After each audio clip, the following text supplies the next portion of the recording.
All right, so this is 10 big influences that maybe a person who didn't think about being vegan to being vegan. And number 7 was another video that was sent to me by my friend Trent, who I had in my number 5 spot. So, you know, I've always loved World's Strongest Man. Like, I train to be strong, not to have big muscles, which you could probably tell by looking at me. I'm not that big.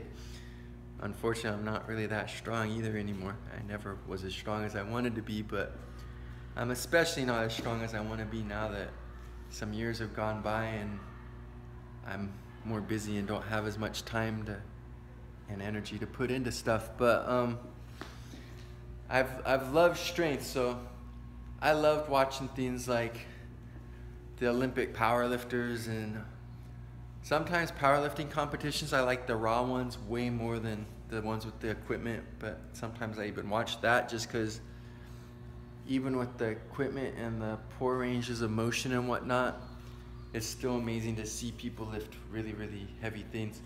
But my favorite was always the World's Strongest Man, because that seemed more like applicable to the real world. They're not just grabbing a barbell and getting it off the ground.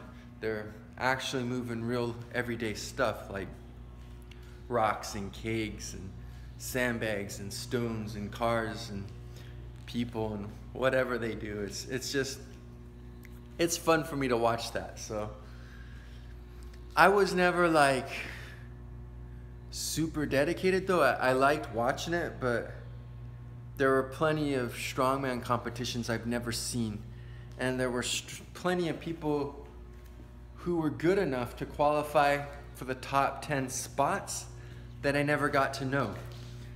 So, because I haven't watched all the competitions. Basically, you know, I got a book called Sons of Samson 2 from Iron Mind, and it went over like, I think the first competition that they did in the mid 70s all the way through to like the early 90s or something, when Magnus von Magnusson was having his little winning streak.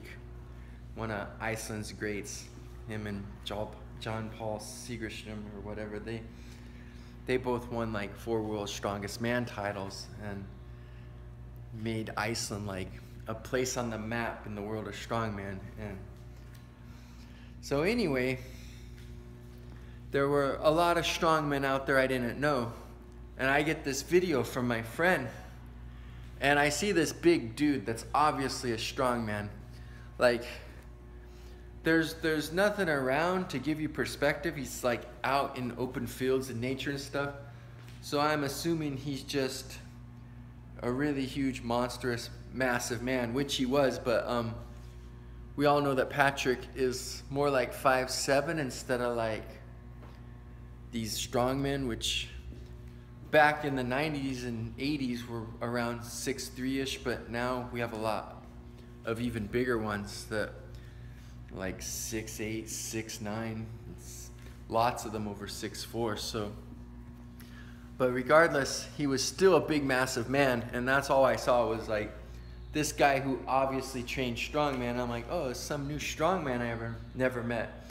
And he's like talking about how he sees his strength as a gift and to help people and protect the defenseless, and not abuse it and use it to hurt others and whatnot. And I'm like, dude, this is cool. Like, his philosophy's the same as mine. And then at the end of it, it's like, Patrik's one of the strongest men in the world. He's also vegan, and that just like dropped my jaw. Like, at this point, all my stereotypes were shattered, because like the Michael Clark Duncan video did a pretty good job, and hearing about Carl Lewis did a pretty good job. But after Patrik, there was no excuse. He was not like a big guy who got big and then had to get smaller for health reasons and switching. He was a big guy who was actively competing still, and he was obviously at his peak, and I was just like, dang, so you can be this way on a vegan diet. Like the Michael Clark Duncan thing had already laid the foundation, and then this one just brought it home. So I basically had no excuse after this. And that was the one that opened the door. So that was a really, really strong influence. And again, he was a really, really helpful vegan in other ways too. Like I mentioned how much my friend with all the years of experience was during my first 3 months as a vegan because I was struggling so much. Well, a lot of the stuff in his book that I got also helped me some before I went to my friend. If it hadn't been for his book, I wouldn't have been on the right path before I went and saw my friend for additional information. So I'd say he's probably like the second most influential person. And I just think it's awesome that we have a vegan strongman out there representing us. So yeah, thumbs up to Patrik.